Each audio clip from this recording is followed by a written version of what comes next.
Baghdad جو کبھی علم، تجارت اور تہذیب کا مرکز ہوا کرتا تھا، اپنی گلیوں میں نہ جانے کتنی داستانیں سمیٹے ہوئے ہے۔ انہی داستانوں میں سے ایک کہانی ایک نہایت ہوشیار اور سمجھدار تاجر کی ہے، جو نہ صرف اپنے کاروباری چالاکی کی وجہ سے مشہور تھا، بلکہ اس کی دانائی اور انصاف پسندی کی مثالیں بھی دی جاتی تھی۔ اس تاجر کا نام ابو صالح تھا اور وہ عمدہ ریشمی کپڑوں، قیمتی جواہرات اور نادر اشیاء کی تجارت کرتا تھا۔ اس کی ایمانداری اور سوچ بوجھ نے اسے بغداد کے امیر تاجروں میں شامل کر دیا، مگر اس کی عقل مندی کا اصل امتحان ایک ایسے موقع پر ہوا جس نے اس کی قسمت کو ہمیشہ کے لیے بدل دیا۔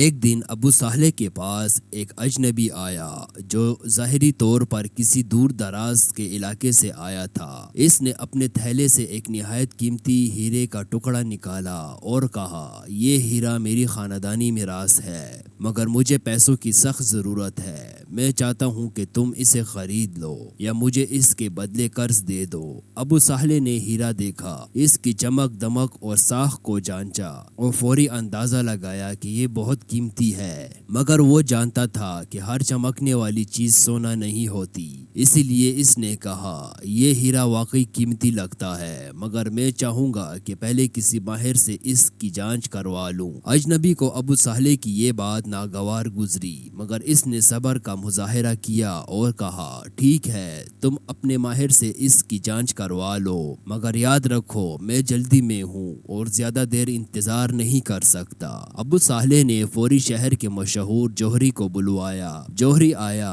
اس نے ہیرے کو غور سے دیکھا، مختلف طریقوں سے پرکھا اور پھر ابو صالح کے کان میں سرگوشی کی۔ یہ ہیرا بظاہر اصلی لگتا تھا، مگر ایک خاص طریقے سے جانچنے کی ضرورت ہے تاکہ اس کی حقیقت معلوم ہو سکے۔ ابو صالح نے سوچا کہ معاملہ کچھ مشکوک لگ رہا ہے، اس لیے اس نے جوہری سے کہا کہ وہ مکمل تسلی کرنے کے بعد ہی فیصلہ دے۔ جوہری نے ایک خاص قسم کا پتھر نکالا جس پر ہیرے کو رگڑ کر آزمایا گیا۔ جیسے ہی اس نے یہ کیا، ہیرے کی چمک دمک پھرنے لگی اور جلد ہی اس کا رنگ بدل گیا۔ جوہری نے بولا، یہ نکلی ہے، یہ شیشے سے بنا ہوا ہے جو ہیرے کی چمک دمک کی نقل کرنے کے لیے بنایا گیا ہے۔ ابو صالح نے تحمل سے اجنبی کی طرف دیکھا اور کہا، میرے بھائی، تم نے مجھے دھوکہ دینے کی کوشش کی ہے، مگر یاد رکھو کہ ایمانداری ہی بہترین پالیسی ہے۔ اگر تمہیں واقعی پیسوں کی ضرورت ہے تو میں تمہاری مدد کرنے کو تیار ہوں،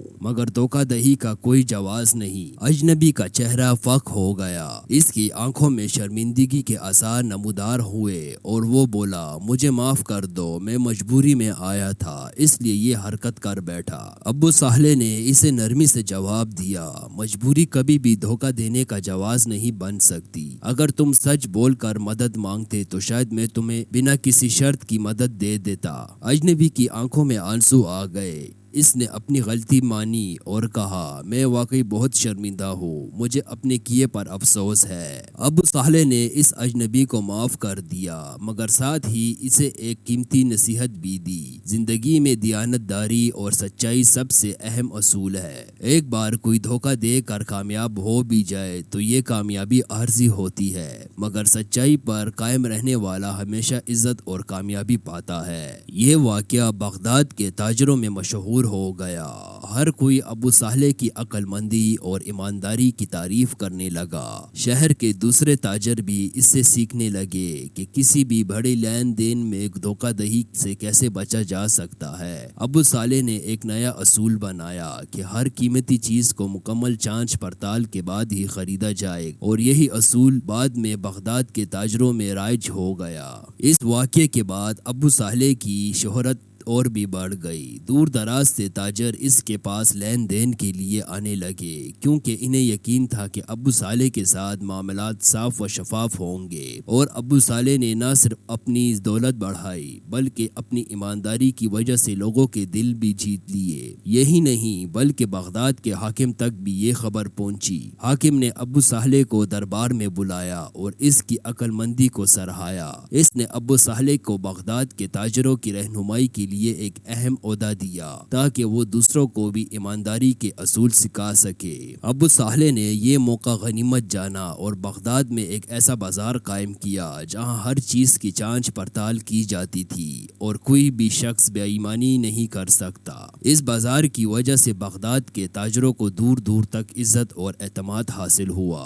وقت گزرتا گیا اور ابو صالح کا نام بغداد کی تاریخ میں ہمیشہ کے لیے سنہرے حروف سے لکھا گیا۔ ابو صالح کی اس ایمانداری اور عقل مندی کی خبریں نہ صرف بغداد بلکہ دوسرے شہروں تک بھی پہنچنے لگی۔ دور دراز کے تاجر بھی اس سے تجارت کرنے میں فخر محسوس کرتے تھے کیونکہ وہ جانتے تھے کہ اس کے ساتھ لین دین میں کوئی دھوکہ دہی کا امکان نہیں۔ ایک دن ایک مشہور ایرانی تاجر بغداد آیا اور اس نے ابو صالح کے کاروباری اصولوں کے بارے میں سن کر اس سے ملاقات کی خواہش ظاہر کی۔ جب وہ بازار پہنچا تو اس نے دیکھا کہ ابو صالح خود ہر چیز کی نگرانی کر رہا ہے اور اپنے ملازم کو بھی ایمانداری اور دیانتداری کی تلقین کر رہا ہے۔ ایرانی تاجر نے ابو صالح سے کہا، میں نے تمہاری ایمانداری کی کہانیاں سنی ہیں اور میں چاہتا ہوں کہ تم میرے ساتھ پارسی تجارت میں شامل ہو جاؤ۔ ہمارے پاس ایران میں بے شمار قیمتی سامان ہے اور اگر تم ہمارے نمائندے بن جاؤ تو ہم دونوں کو بڑا فائدہ ہوگا۔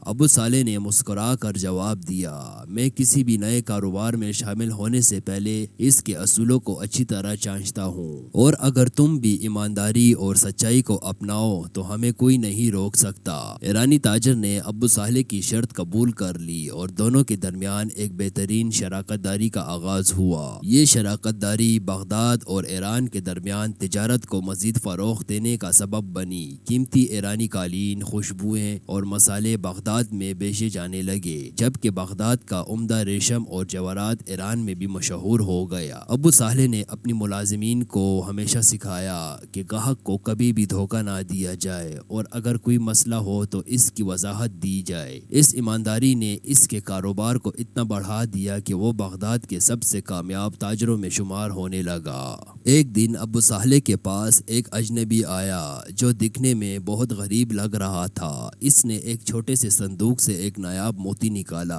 اور کہا، یہ میرے آباء و اجداد کا خزانہ ہے مگر مجھے سخت ضرورت کے تحت اسے بیچنا پڑ رہا ہے۔ میں تمہاری ایمانداری کے چرچے سن چکا ہوں، اس لیے میں چاہتا ہوں کہ تم اسے خرید لو تاکہ یہ محفوظ ہاتھوں میں رہے۔ ابو صالح نے موتی کو دیکھا اور فوری پہچان لیا کہ یہ حقیقی اور بے حد قیمتی ہے، مگر اس نے اس آدمی سے پوچھا، تمہیں اس کی کتنی قیمت درکار ہے؟ غریب آدمی نے ایک معمولی سی رقم بتائی جو اس موتی کی اصل قیمت سے بہت کم تھی۔ ابو صالح نے مسکرا کر کہا، یہ موتی اس قیمت سے کہیں زیادہ قیمتی ہے، میں تمہیں اس کی حقیقی قیمت دوں گا تاکہ تمہاری مجبوری کا فائدہ نہ اٹھایا جا سکے۔ یہ سن کر وہ آدمی حیران رہ گیا کیونکہ عام طور پر تاجر کم قیمت پر ہر چیز خریدنے کی کوشش کرتے تھے۔ اس کی آنکھوں میں خوشی کے آنسو آ گئے اور اس نے کہا، تم واقعی بہت عظیم ہو، میں دعا کروں گا کہ تمہیں اللہ اور بھی زیادہ کامیاب کرے۔ ابو صالح نے مسکرا کر کہا، ایمانداری سے بڑھ کر کوئی کامیابی نہیں۔ ابو صالح کی ایمانداری اور دیانت کا چرچا دن بدن بڑھتا جا رہا تھا۔ ایک دن ایک بڑا عرب تاجر جو دوسرے شہروں میں سفر کر کے قیمتی سامان بیچتا تھا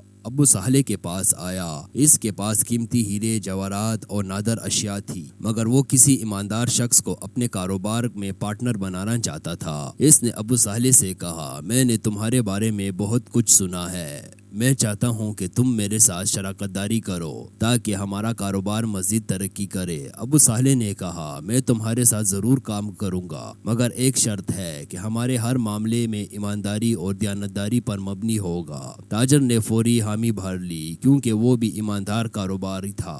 دونوں تاجروں نے مل کر ایک نیا تجارتی راستہ اختیار کیا جو بغداد، شام اور یمن کو آپس میں جوڑتا تھا۔ ان کی تجارت پھیلنے پھولنے لگی اور جلد ہی ان کا کاروبار پورے خطے میں مشہور ہو گیا۔ مگر ابو صالح نے ہمیشہ ایک اصول پر عمل کیا، کبھی کسی کو دھوکہ مت دو اور ہمیشہ سچائی پر قائم رہو۔ اسی اصول کی وجہ سے ان کا کاروبار کبھی نقصان میں نہیں گیا بلکہ وقت کے ساتھ مزید بڑھتا چلا گیا۔ ایک دن ابو صالح کو معلوم ہوا کہ اس کا ایک پرانا ملازم جو سالوں سے اس کے ساتھ کام کر رہا تھا کچھ گاہکوں کو دھوکہ دینے کی کوشش کر رہا ہے۔ اس نے خاموشی سے ساری معلومات اکٹھی کی اور پھر اس ملازم کو اپنے پاس بلایا۔ اس نے نرمی سے پوچھا، کیا تم نے کبھی سوچا کہ دھوکہ دہی کا انجام کیا ہوتا ہے؟ یہ وقتی فائدے دے سکتی ہے مگر لمبے عرصے میں یہ انسان کو تباہ کر دیتی ہے۔ ملازم نے پہلے تو انکار کیا مگر جب ثبوت سامنے آیا تو وہ شرمندہ ہو گیا اور روتے ہوئے معافی مانگنے لگا۔ ابو صالح نے کہا، میں تمہیں معاف کرتا ہوں مگر شرط یہ ہے کہ آئندہ کبھی بھی ایمانداری کے راستے سے نہ ہٹنا۔ ملازم نے وعدہ کیا اور آئندہ زندگی بھر ایمانداری سے کام کرنے لگا۔ ابو صالح کی کہانی صرف ایک تاجر کی کامیابی کی کہانی نہیں بلکہ ایک اصولی زندگی گزارنے کی مثال بھی ہے۔ آج بھی اگر کوئی کاروبار میں ایمانداری اور سمجھداری کو اپنائے تو وہ صرف ضرور کامیاب ہوگا۔ بغداد کے اس ہوشیار اور اس دیانتدار تاجر کی کہانی ہمیں یہ سکھاتی ہے کہ کامیابی صرف دولت سے نہیں بلکہ سچائی، دیانتداری اور لوگوں کے اعتماد سے حاصل ہوتی ہے۔